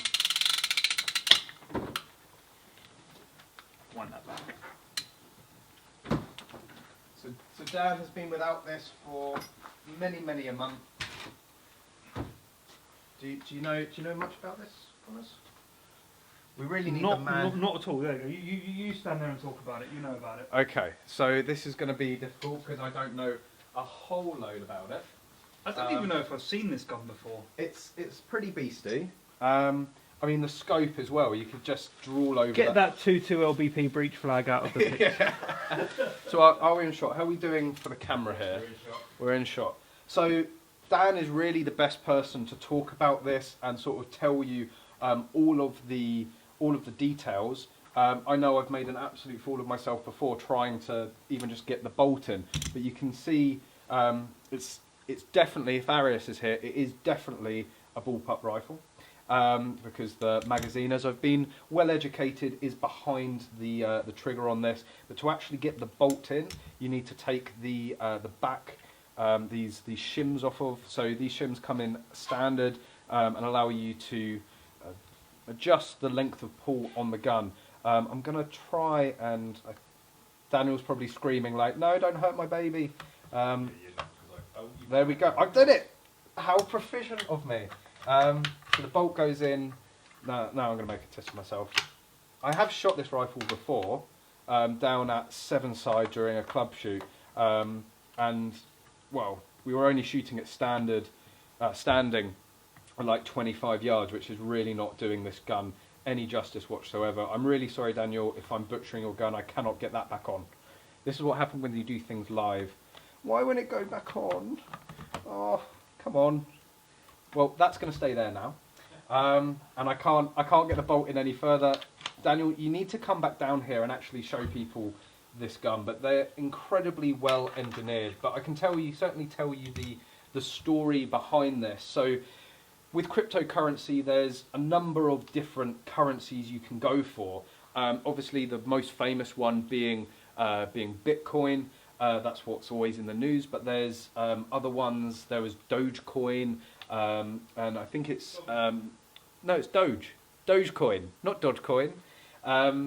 there was one that I played with and ended up making like 20 quid, but I think it was Ethereum or come on, Dan. Ethereum? Ethereum, that's the one. So Daniel invested in Ethereum, ended up making enough money in cryptocurrency. Turning the bolts backwards, that's why I wouldn't go. The bolts backwards. See, I told you I'd make a tip of myself. Wrong way, turn around. No, that's the right way. There we go. See, it's always helping you know what you're doing. So yeah, he managed to make Daniel, can you tell me why I can't get this thing back on? Is there an? He says for that one it just needs some force. It just needs. Are you sure? That is not what you should be telling me with this rifle. Is that's the right way? Down to your knees. There's a hammer. There's a hammer. There we go. Got there in the end. But yeah, so he ended up investing in this cryptocurrency and made enough profit to buy this gun. Not only the gun, we can't forget the scope. This is the creme de la creme of Vortex. And look at that mount. That's just beastie. Absolutely beastie. So let's take this off and see what the exact specs are of it. So it is the Vortex Razor 6-24 by 50 AMG. The AMG being the most important words on there. Unlike the standard sort of Razor HD, this is their premium series. The scope is a fair amount of money on its own. Matches the rifle beautifully, being in that black. Daniel does have a few different upgrades and options on it. He's obviously got that forward grip there. I can never remember what the quiver. That's it. Always remember forget the side of it. But there's certain disciplines where these are very, very popular and do help out. What they're meant for is to put rounds in there. Is there any? Let me go and grab a 223. No, 308 even. That's it. Yes. So the quiver is meant to hold your ammunition in the side there, so it's easy to get to. The magazine should be about somewhere. Don't worry, Daniel, we haven't lost it, but I won't go rummaging for it now. And then I believe that's for a bipod on the front. So yeah, he's kitted it out well. It is a hell of a gun. I believe he is in the market also for a 6.5 Creedmoor barrel for this, so it's actually quite a modular gun from what he was telling me. You can interchange barrels with it quite easily, so greater flexibility. But yeah, with the 308, which is currently on the 6.5 Creedmoor, he's going to be able to do a variety of different disciplines and shooting at different distances. Do you have any more questions? Are there any questions coming in that you want to know specifically about this? The mount out of interest is the Spur. Am I saying that right? I mean, don't give a dyslexic something to pronounce correctly, because they're always going to get it wrong. I can see a little upgrade there. He does have the Vortex throw lever on the side there, just for quick magnification changes. Very popular accessory. God, the ring is quite stiff. I know Vortex do have a reputation for the ring being quite stiff. And I know for a quick modification, we've done this on the Razor HD. You just loosen off the screw, the whole ring comes off, and if you just remove a little bit of grease, it usually helps loosen it up. So Daniel, if you want us to do that, let us know while it's here, and we can do that. Might make it a little bit more easier. It's actually recommended from Vortex to do. We spoke to CSW, which is the UK importer and distributor for Vortex, and they recommended doing it. So it's not going to void your warranty. You don't have to worry about that. But as I said, undo the screw, slide it off, just give it a little clean around, remove all the excess grease, and it should be good to go. But yeah, we need to get Daniel down on the range and do a full video with this. I'll be itching to shoot it again at some point, but I think that's probably enough of me babbling on and trying to tell you anything I know about this rifle. We're going to head back to the main table with Conners now and continue having a bit of a chat. Conners isn't there. Come on, Conners, go for it. Run, people are waiting. But yeah, any questions, guys, that you have, please let us know. Continue the conversation going. Again, please like, share, comment below. And yeah, we're back to the main table with Conners. So I hope you guys enjoyed that little foray into the Desert Tech, a gun which I know very little about. So it's educational for me to hear about it as well. yeah, you know little about it. I know probably only slightly more about it, and that's only Daniel's story. I certainly didn't even know how the bolt came out, so that's an education for me. Well, I managed to sort of butcher my way into it. But yeah, it's a super high quality rifle. It really did not do that gun any justice whatsoever. It is fantastic, pinpoint accurate quality. You know, they are a pricey rifle, but I think Daniel will say it's worth absolutely every penny. Yeah. But let's have a quickly... so Ben, one question that Alex did answer, he said, how far will the crossbow shoot accurately? And I think Alex said it was a 6-inch group at 100 yards. Which for a crossbow, that's pretty good. Yeah. Again, we probably need to... That's minute of deer at the very least. Minute of deer? If it was legal. If it was legal, yeah. Be careful there. Travis Card Young, what is the most customisable LBP? Keep up the great work, guys. Thanks for the support, Travis. That's an interesting question. The most customisable gun. It's probably going to be the K22. Yeah. Because it's been around the longest. So, and there's a lot, or I say there's a lot. There's one very, very good smith and one slightly less good smith, but who's still very good, who can do work on them. I believe the very good smith, Otto, is actually on the stream with us here. Give us a wave, Otto, if you're still here. He can work absolute wonders with one of those guns. Now, some people might talk about the GSG. Because it's a 1911. It's a 1911, etc. It's a £500 gun, which is what is probably the most attractive. Or 450 quid, isn't it? It's a cheap gun. Well, I think it's the cheapest LBP you can buy on the UK market. You have to do a lot to get them to run well. I know M9 Engineering has done a lot to get them running. So he's got his accurizing kit. He's pumping out the parts for those. He's doing some other interesting things as well for them. So that is a customizable platform in as much as you need to do a lot to it to get it to run properly. Mm-hmm. But there are people out there who can help you do that. Well, I would say the K22. The K22 is probably the one. Well, for now. For now, yeah, I know. so Maglo's doing a lot of work with the PPQ and the Walther Colt Gold. Let's get the PPQ. I know we've shown it on the stream many times before, but let's get it out, just so for those who don't know what an LBP is. Yeah, so I know we've got some US viewers here. Prepare to be entertained if you've not seen anything like this before, but this is how we shoot pistols in the UK. So we have a 12-inch barrel, which is our minimum allowable barrel length, and we have our extension rod out the back to bring the gun to an overall length of 24 inches, which is, that's what we have to do within our law. So I know with the PPQ we're working on quite a few things. We do the carbon shroud for it, which is a self-fit kit. You can do it at home. You don't need to take that to a smith to do. We're also working on some magazine extensions and some other bits and pieces for this gun. So this gun is having a lot of stuff by Magload. Now I wouldn't necessarily say that makes it the most customisable because you're only getting the stuff from one place. At least with the K22 there is a whole host of things. Because it's modelled off of the Grand Power 4-bore handgun, a lot of parts from that are compatible, whereas this is only compatible with certain PPQ upgrades. But it's also the new kid on the block, because Walther have sort of made this burst on the scene onto IPSC, and there's a lot of people that are rating them quite highly for IPSC shooting. Mainly for reliability. Now the K22 used to be the most reliable pistol you could get hold of.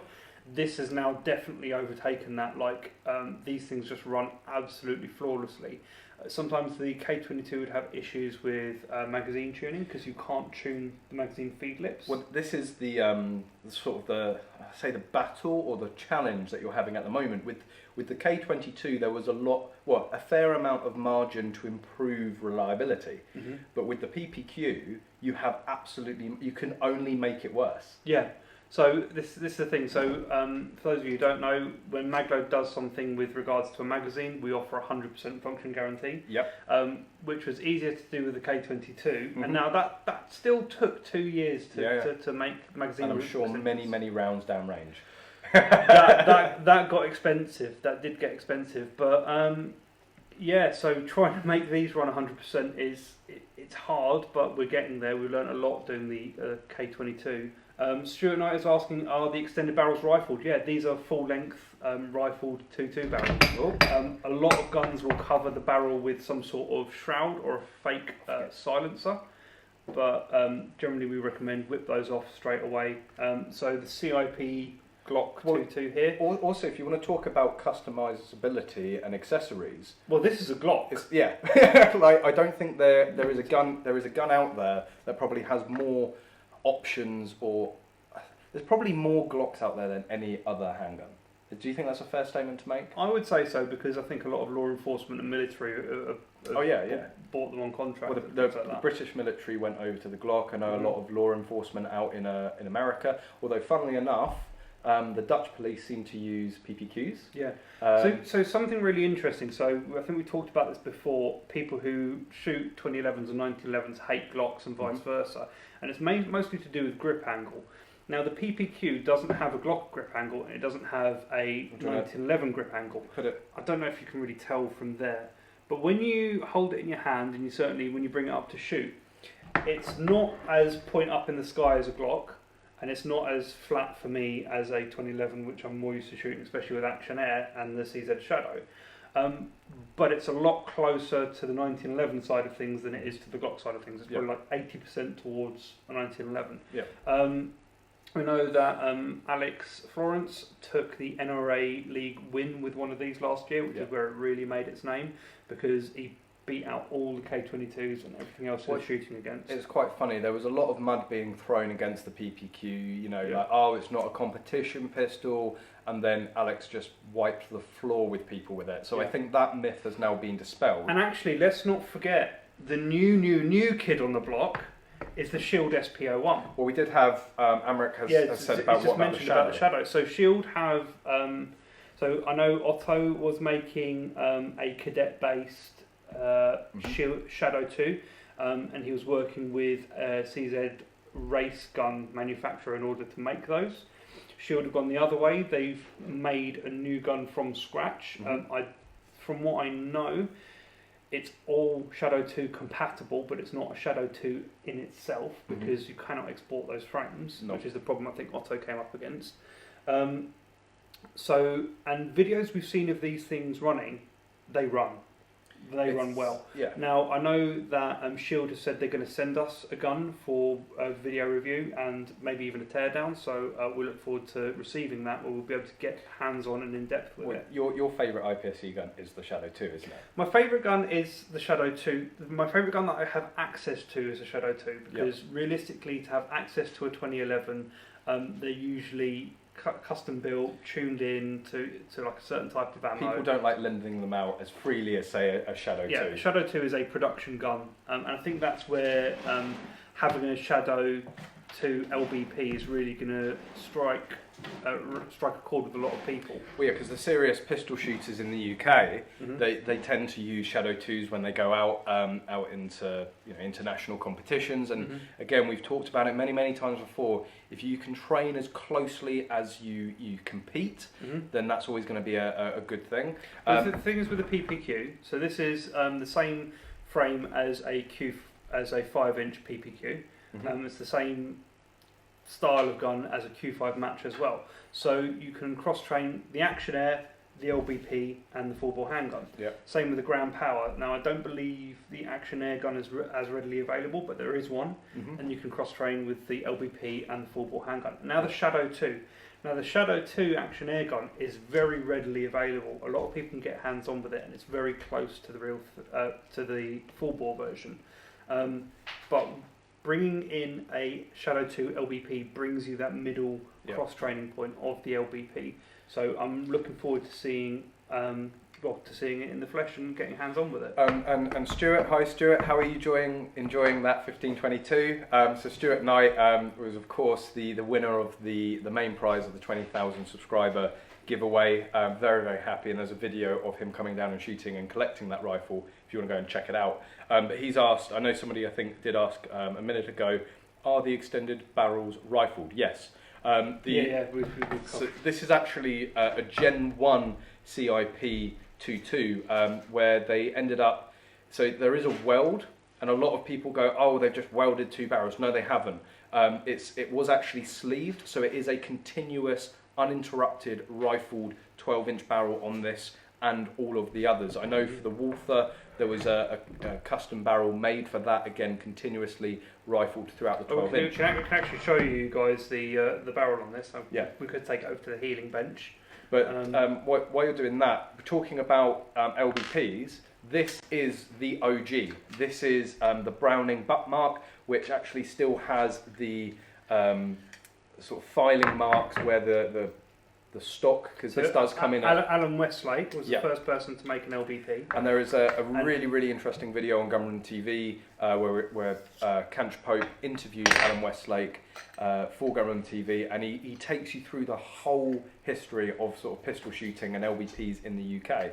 But this was the first one, as Connor said, done by Alan Westlake. Of course, it usually comes in a rifle form. He's cut that off and put the rod, but this is one of the originals, and it's incredible to see where we've come and how innovative and ingenious people like Alan Westlake have been to sort of start with this and to move up to what we have alongside it. So here is the barrel from the PPQ. As you can see, it is one continuous barrel.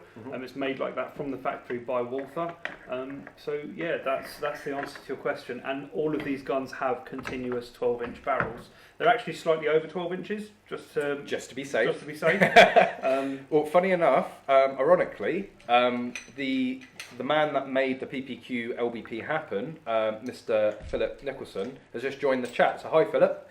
So Philip runs Oceana Defence, which actually created the Walther LBP. So thank you very much for doing that, Philip, because it is certainly my personal, not that I've actually had a chance to shoot any LBPs in the last few years, but I love the PPQ, the 9mm version, and I'm very much looking forward to being able to shoot the LBP in competition in the UK when licensing allows me. But yeah, Oceana Defence developed and imported the PPQ. They also brought in the Walther Colt 1911 as well. So if you want to talk about the LBP, of course, you can come to Blue Fieldsports. They specialise. It's the one that Alex recommends time and time again to people, but also there's Philip there if you want to chat to him about the LBP. It'd be actually good if Philip, if you're up for coming down to the gun room and talking about the development process. I know people are always interested in the sort of pitfalls and the hurdles you've got to jump through getting something like this actually to market. That would be absolutely incredible. Otto, low mill should be quite custom. Yeah. But I think Otto, correct me if I'm wrong, but low mills are no longer available. I don't know if you can buy them anymore. I think there's only a handful of them actually in the UK. Well, I think they were effectively custom made, weren't they? They were custom made. They were, I believe, I might have this completely wrong, but they were like the second LBP to come about after the butt mark. But they were incredibly custom, made to order. Everything was machined for them, and I believe they cost around the sort of £2,500 mark. Well, back then when you had all these people that lost their handguns because of the handgun ban, their only option was that, so they had to pay that sort of money. So again, it's fantastic that we have a selection, we have a variety, of all prices. Yeah, and when you can get a gun as reliable as a PPQ for what's the base price, $850 on one of these? $840. Yeah, that's really not a lot of money for a 100% reliable competition gun that you could take out of the box, whip that barrel shroud off, and go right into competition with. Well, the Mark 1 GSG 1911, I know that has a horrible reputation and unfortunately for a good reason. But that came out, and that was, I think, around the £700 mark when the Mark 1 first hit the shores. So for an extra, I don't want, I was just pointing. For an extra 140 quid, you can get a gun as reliable as the PPQ. That's how far it's come. And obviously, there's a big enough market because GSG, it was actually the Tunnel that developed the original Mark 1 GSG LBP. And there was so much interest and such a big market for it that GSG themselves decided to put a factory LBP GSG 1911 into production. Okay, so Connor's laptop is about to die. But guys, keep the questions coming in. We've gone for a bit of a longer live stream this evening because I'm sure many of you are tucked up indoors, staying out of the public and avoiding the pubs. You know, we thought we would extend it. Also, we're sort of getting a bit cabin fever chatting to us ourselves, so it's a bit of a change to be able to chat to you guys. So Dan, do you think a Glock 44 will come to the UK in LBP? I really wouldn't be surprised. I mean, not to be rude about it, but unfortunately I haven't seen many good things about the 44. I know within the first few days of them hitting the market, there were endless malfunctions and problems with the 44. Well, there are videos of people blowing up slides, aren't they? Yeah. But then it's one of those things because, you know, the 1522 had a recall out in the US because of head spacing issues. Yeah. And it turned out the actual issue wasn't the head spacing, it was the wildly varying chamber pressures of the ammo out there. Yeah. Because there's everything from cheap to really expensive. Now, what we consider a staple over here, CCI Mini Mag, is considered the premium round out in the US. And they go for stuff that is dirt cheap and then wonder why it doesn't cycle your gun. And actually the head spacing issues and the out of battery detonations that happened in 1522 was because of poorly manufactured ammo. It was the ammo that wasn't manufactured to spec, not the bolts of the guns. Just Smith and Wesson built a safety factor into the head space of the gun. And I would not be surprised to learn that the issue that they're having with Glock 44s blowing up was again down to this poor quality control of ammunition. Again, all of the reviews that I've seen, as soon as they put either CCI Standard or CCI Mini Mag into it, it runs flawlessly and continuously. And I do believe, I say Mini Mag, it does actually say in the Glock 44 handbook not to use high velocity ammunition. And I really want to know what that's all about, because I actually believe it says it for this as well, doesn't it? Yeah, the upgrade kit. So obviously it is a 9mm frame, so it can certainly handle some hot 2.2. But yeah, for the conversion arms upper, it says. So I don't know why that is. I mean, again, it's pretty much the same structure that's used to taking 9mm. So why it's going to struggle or have issues with high velocity 2.2? Maybe there's somebody out there in the comments section that can answer that question. Yeah. So I just want to address a few things that I've seen pop up. Yeah. So Alex, yes, my battery wouldn't have run out if I wasn't using a Mac. It wouldn't look as good. As you might have heard, my Lenovo is off for repair, and I'm actually picking up a new one tomorrow. Second thing, Dan Haig, the Magwell for the LASS15 is working well. Thank you very much. I'm glad it's working out for you. A few more tweaks, and I actually hope to bring that out. And lastly, Alex is saying it doesn't help that the Glock 44 slide is polymer. Now, it's not actually It's not actually a full polymer slide. It's very much like the Supernova. Mm-hmm. The Supernova, the receiver is polymer, but the actual internal has these steel reinforcing bars, which is actually what makes it so heavy. But actually, that's where the failures have been coming from. The failures have been coming from the metal parts, not from the plastic parts, just from the bolt face. Crazy. So the Glock 44 slide has steel rails, and the plastic slide sits on top. So I was just looking, because obviously the slogan for Glock is perfection. I thought they used to put it on their guns. I thought it was actually in the grip. And I say that's why it's actually so surprising. We've been seeing these sort of failures. You do not expect that from Glock at all. At all. That's why they are standard issue service guns for many armies and police forces, because they are usually very, very reliable. But yeah, so I'm sure Glock will fix it. I think they already have. I think they're already working on fixes. They've been sending new guns out. Now, as a manufacturing company, I know all too well the problems that can come with a first batch production. Which is why we don't do that anymore. So we had an issue with a couple of products actually early last year, where the first batch that went out had an issue with them. We ended up replacing pretty much everything for the customers. We don't do first batch release anymore. Like, we've got a new product coming out, which is very awesome, which we're desperate to get out to you guys. So sexy. We are desperate to get out to you guys, but we haven't, because we've made the first batch, and now we're testing them internally. So well, not even internally. There's a new again, we won't say too much about it, but there's going to be a new team member to Magload coming in very soon. When I say testing internally, I mean our shooters. Yes, yeah. Do we actually? I think I saw him on the stream. Do we want to talk about our new sponsored shooter, or do you want to leave it a surprise for? No, because we want to get. I want to get some proper photos. To get some video clips, do it properly. All right. So Magload has got a new sponsored shooter on board, which we're very happy because it's going to bolster our standard team. Absolutely, he's a very, very good shooter. We've talked about him on the stream before because he actually received. No, you're going to say too much. You're going to say too much. There we go. But keep an eye on Magload if you want to have the mystery revealed. But he's actually going to be one of the first to get a set of this new product. But yeah, too much talk. But yeah, keep an eye on Magload. There's some really exciting stuff coming. I think Dan's now asked the same question twice, so I don't think we answered it the first time. Have we shot the Shield SO1 LBP yet? No, we haven't. We have been assured that there is one on its way to us. And if we had to choose a PPQ, a Gold Cup, or a Shield SO1, that is tricky because it depends on what you're used to shooting. If you're not used to shooting anything in particular, I would say PPQ. Personally, I would say PPQ. I absolutely love it. The reason being because you can get used to that grip angle and it's easily transferable to everything else. The Gold Cup Walther 1911 is again just as reliable as this, and it is a 1911.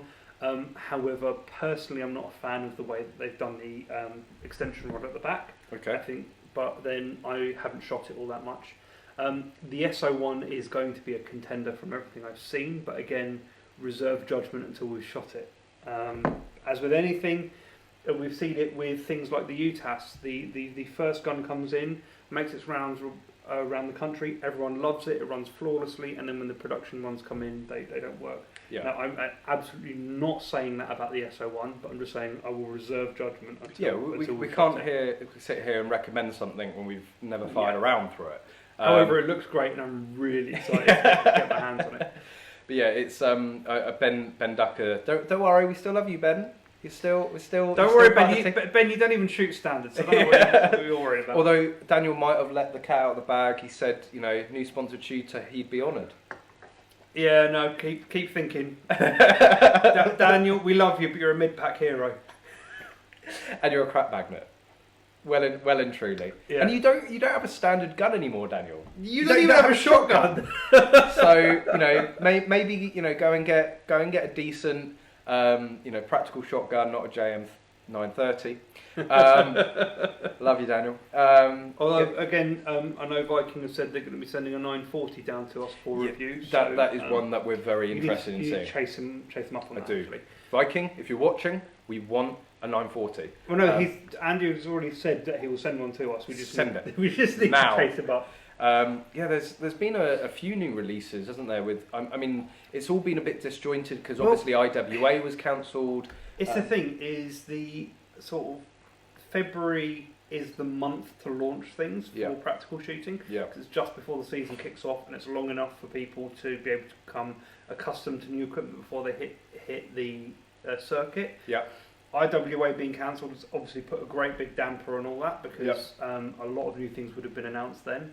I know that Magload has actually missed launch window for a few new products, again because we are testing the first batch before getting it out there to people. So yeah, it's going to be interesting. It's going to be an interesting year when everything calms down. Well, it's already an interesting year. Let's not overlook that. But when things calm down, I think we've got a couple more plays to come.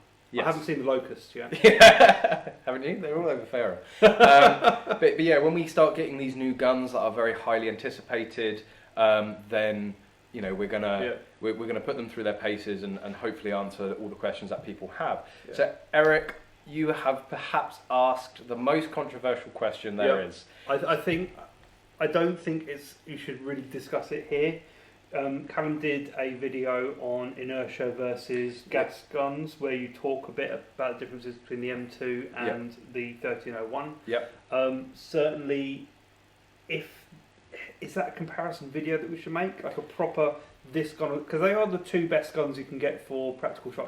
Perhaps we should. I mean, so for those of you that hasn't seen Eric's questions, he's asked an M2 or a 1301. Well, he says Beretta. I'm sure he means the Beretta 1301. It is a very, very difficult decision. As you said, they both have pros, they both have cons. It depends on your shooting. They're both being used at the top level. Well, saying that, Mr. John Jennings, who was Beretta's first UK-sponsored shooter, who I believe is on his 8th 1301 now. Of course, he has said for sure the Beretta 1301. I'm sure you're not biased at all, John. But they are both guns. I used to have the 1301 Comp Pro. No, Comp. 1301 Comp Pro. What's the new one called? The Comp Pro. Yeah, but what was the one called before that? The Comp. Yeah, so I used to have the 1301 Comp. Yep. Which was the black one, and now you have the Comp Pro, which is the blue one. I absolutely loved that gun. Like, it was phenomenal. And going back into competitive shotgun shooting, hopefully when I get my licenses sorted out, it will be a very difficult decision. Well, I think I might have already made that decision for you. I might be switching to the dark side.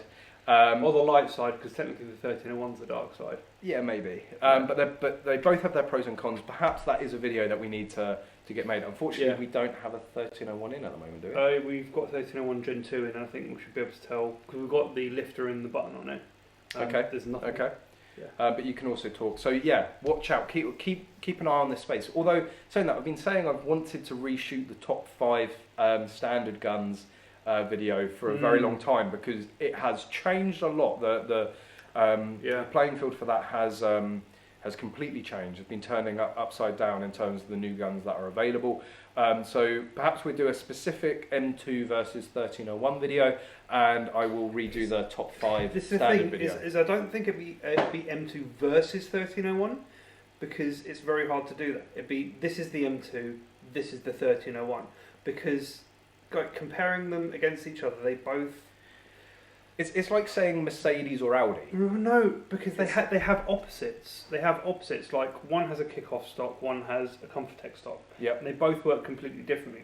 And also, the kick-off stock on the 1301 Comp Pro is not a true kick-off stock. That's not neither here nor there. No, you'll set yourself off. Like, don't do it, please. All right.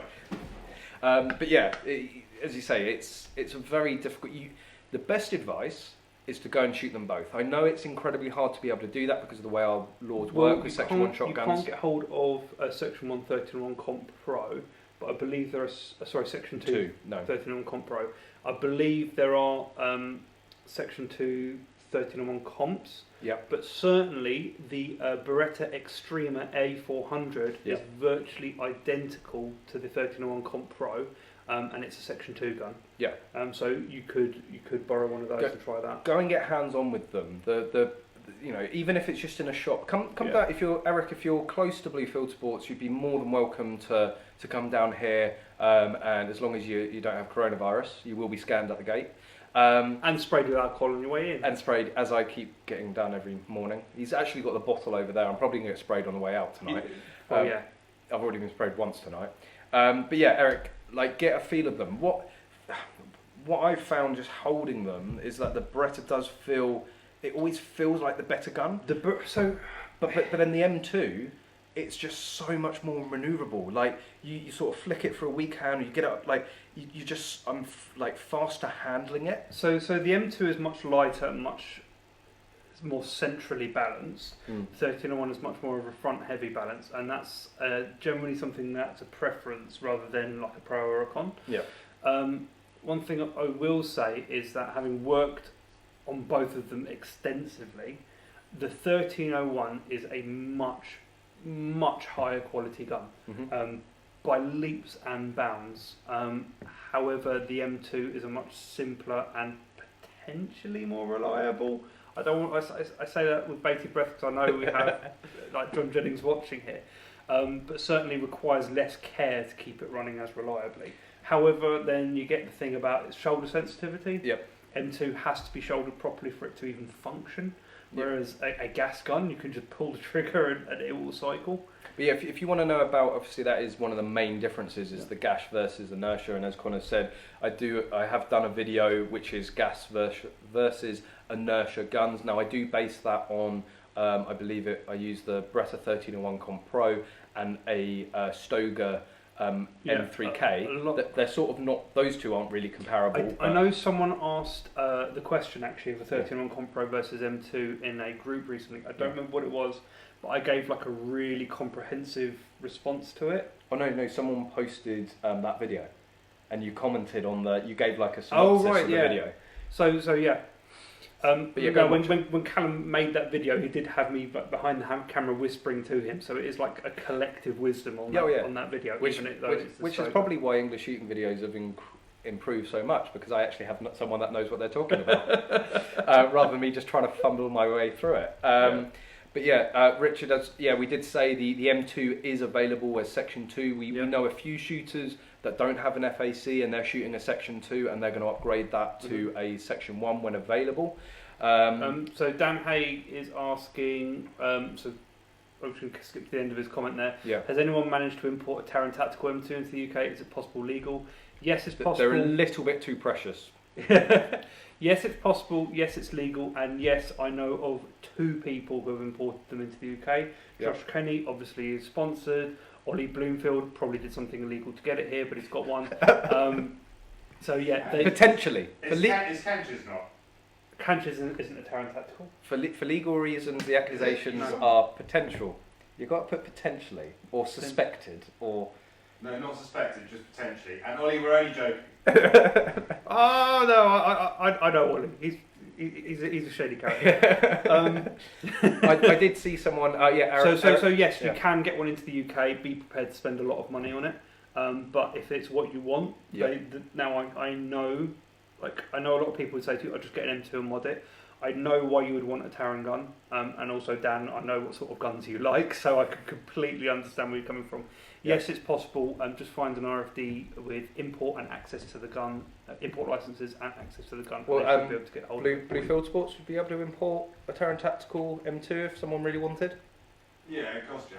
Well, to be fair, it probably wouldn't cost you as much as some RFDs would charge you. So why not drop us a line, Dan, and we'll see. We can find. All right, so Ollie has a Hayes custom, not a Taran. Okay, so he's got a cheap Taran. The shade is real. I'm sorry, buddy. Anyway, we were roasted on Ollie last week. What was that for? Oh yeah, because the Ely Alpha Elite. Oh yeah. Oh, it's too expensive. Just stop being poor. That one's for you, Dad. Anyway. Wow. We're all joking here. We've got very tired. We're going very off script right now. This is not good. Things are going to go bad. Anyway, back to what are you doing? Nothing. I find this gun so strange to handle because it's like really heavy at the middle, really light out front. Are they Tickman flip up sights on there? No. Alex! I was wondering where they went. I was wondering where mine went, so I need to I've got some M-bus sights. I'll give you some M-bus sights. But it wasn't. To be fair, it wasn't as bad as when we put a 3Gen UK Magwell on his gun. So I did that a while ago because I confused to realise. I didn't actually realise until after I'd done it and was like, why have I got this lovely equipment on my gun? Anyway, so on the note of Aaron Hayes, I've heard, like, because you guys are defending him in the comments, I've heard great things about him, and if what I've heard is true, his gun is probably better than a Taran gun. It's probably not as precious. So I'm just going to caveat that one there. So a question, actually, and this is, I've seen lots of activity on Facebook about this. Again, sorry guys, sure you're bored of the whole coronavirus, but Eric Lai, on the licensing note, do we know if police are still doing visits? There are actually a number of constabularies that have made it public on Facebook that they are stopping all new applications and variations. So they're only doing the renewals for the moment. That obviously is the most vital part. Yeah, we also heard from one FLD that they're not even doing renewals. They're actually just doing extensions because they can't process the renewals. Now, I don't know if that's because the resources have been put elsewhere. But well, the thing is, the firearms licensing team, they're not police, they're not police officers, they are admin staff, they are civilians, so I can't imagine they're necessarily going to get, they're very specialised in what they do, so I'm sure they could go and do more admin-y stuff in other departments, But also don't forget that a lot of them are ex-police, so they yes, could so they might be called- drafted. yeah. They're drafted in to give a hand, but also, you know, people are being advised to work from home, and obviously, you know, we're advised to avoid social contact, and one of the main roles of a FEO is to go into people's houses and inspect safes and have I think face-to-face interviews. Universally, they have stopped visiting people now. Yeah. So they're going to do it on renewal. I did see that somebody had commented saying that they had their renewal over the phone, which is amicably but sensible. As long as your security arrangements haven't changed, there's no reason for a face-to-face visit. Yeah. Well, I know when I moved to Hampshire, Yep. they didn't even do a visit to even see anything. I didn't get a visit until I put in for my variation. Yep. And it was a significant variation. I was adding like 5 guns to my ticket, so which would justify a visit from anyone. And I had a colleague as well at my previous work that he never had a visit even for an initial application, which I did find a little odd. But they did everything over the phone and over an email. I mean, for that job, we did require security vetting, so maybe the police just thought, well, if he's passed that, then we'll give him his licenses. Although, again, on that same note, I still had security vetting where they took mine away, so there's a bit of a confliction there. But yeah, the police are going to stop all like non-essential stuff. The thing is, if you already have a license, then you know it's imperative that they help you stay within the law and you don't have guns with an invalid license or an expired license. Yep. But certainly, if you're applying, it's not a vital thing at the moment to be getting an FAC for your first time. Yeah, I do know that a lot of the FLDs are keeping their emails monitored. So I would say if you need to know something, don't phone them because they probably won't pick up. Certainly there might not be anyone in the office. But if you email them, they're going to most likely. Well, that's it. I think it was Lincolnshire that said please stop phoning. Like, and I've talked to Hampshire about this before, that they, you know, you think that a 5-minute phone call doesn't do that much disruption. But the thing is, all you have to do is have, say, 10 people in a day doing a 5-minute phone call. It's an hour of someone's day. Well, that's a complete hour, but it's also the interruption. If you're in the middle of something, processing something, and the phone rings, you've got to stop that, sort of switch to phone mode, and then it's like, okay, well, where was I? So a 5-minute phone call would probably cause like 10 minutes worth of distraction. That's 2 hours after, 10 phone calls, basically. And what if you have to action something from that phone call? You Exactly. have to drop what you're doing. Yeah. I know with a lot of systems, they probably, once they close it, they can't get back into it where they were. So, Yeah. So do email. The other benefit. I just want to actually say on this side, Hampshire, for all their wrongdoings with you, they turned around. So I had a slight variation in my terms on my ticket. Yep. They turned that around virtually next day. They've been very fast and they recently. Are very, very, very responsive to email. Yeah. The great thing about email is that you have a record as well. And I say to people, whenever you send anything by post, send it recorded.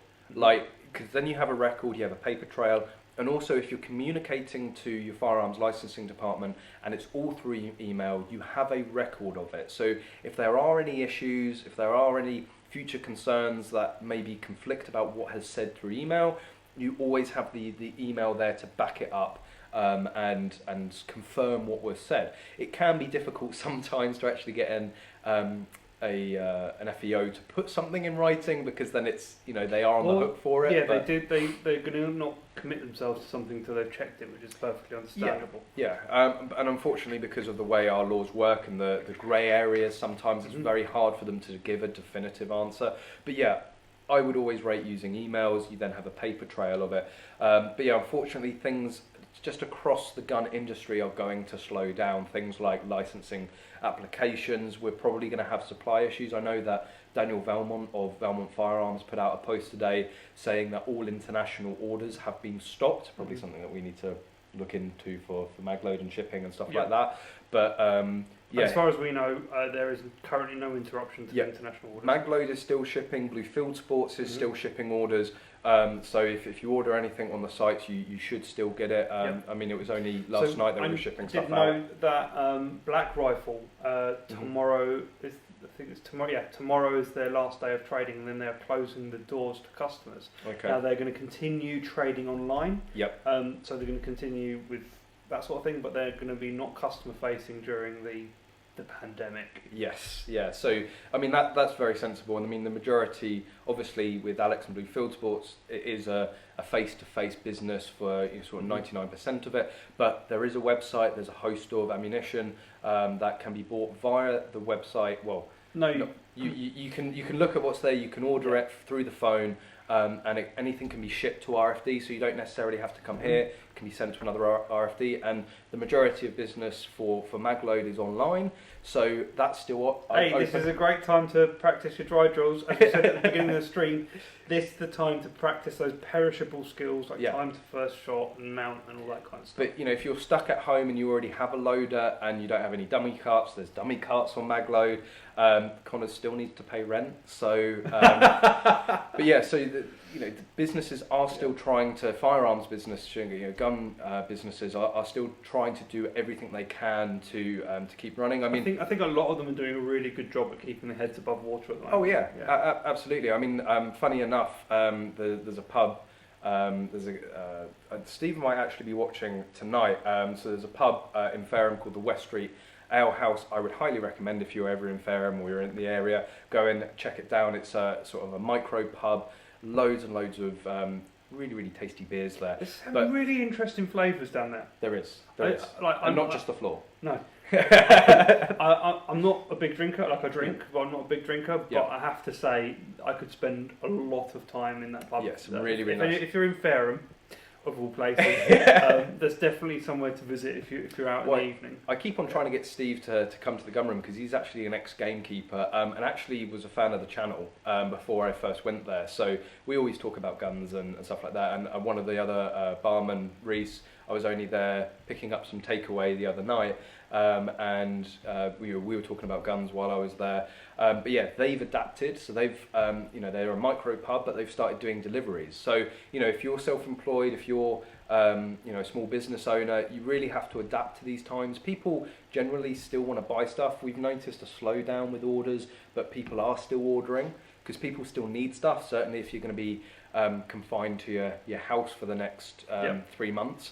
But yeah, just I guess a massive plug to say Magload and Blue Fieldsports are still fully operational. Blue Fieldsports is appointment only, always has been, so always call Alex before you want to come down, or if there's anything you need. And I'm sure, again, for all of the measures that's going on with coronavirus, Alex will try and deliver what you need without having to come here, if that is possible. But yeah, there's loads of things that can be done. And if you do need to come here, I'll spray you in the face with IPA alcohol. That's one hell of a welcome.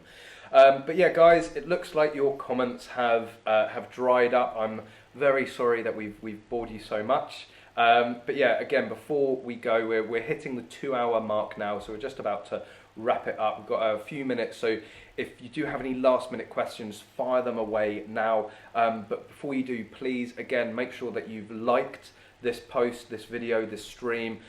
Share it, because of course it will be available to watch. If you've only just joined it in the last 5-10 minutes and you're isolated at home, it will be available to watch immediately after we stop the stream, so you can go watch. Maybe there's some highlights of today's videos. Plans for all the free time? Well, I heard Pornhub has started doing free premium membership, so I might have to go and check that out, Dan. Training, as we've been saying the whole night. Yeah, dry perishable skills. This is the time to really. But we're actually sort of, in a way, silver lining, looking forward to having a bit of a slow time, because it's going to give you time to I'm looking forward to design to development time. Yeah, really. There's going to be a lot of spared Frubing. Ryan. That's it, you're now banned indefinitely from the Blue Fieldsports gunroom. You are indeed. One day I'll be brave enough to get Connors to recant. Favourite Easter egg brand? Lindor Easter eggs. That's if you can go out and actually get one. That's the funny thing. You go to any supermarket, plenty of Easter eggs. Eric's asking if I can bring an M2 and a 1301 to KFC shoot. I will see what I can do in regards to that, because they'll obviously have to be Section 2 in order for you to be able to try them out. Well, you could at least handle them. If they're Section 1, you could at least get a feel for them. Not shoot them, but get a feel for them. I will see what I can do. What's the new Magload goodness? You'll have to wait and see. There's a lot coming. There is a lot coming. Again, that's one of the silver linings of what's going on at the moment with things slowing down. Conners, it's always I hard. tell you what, I think I've shot more 2.2 today testing a new product than I have done in the last month. Yeah, you know, so there's Yeah. going to be, you know, silver lining. There's going to be some loads of mag load goodness coming Yeah. out. Yeah, it literally is Ryan's own fault for talking about frubing. Guys, if you fancy an interesting evening, Google frubing. No, don't. Do. Don't. And yes, when you read what it is a real thing. Connors would know. Sorry. Anyway, we are approaching the 2-hour mark for tonight. Yep. Thank you for joining us for this back to standard time, but longer than our standard hour. If there are any guests, unfortunately, we are. That is the side of the gun safe. That's been like that for months. It is literally Ryan's fault for everything.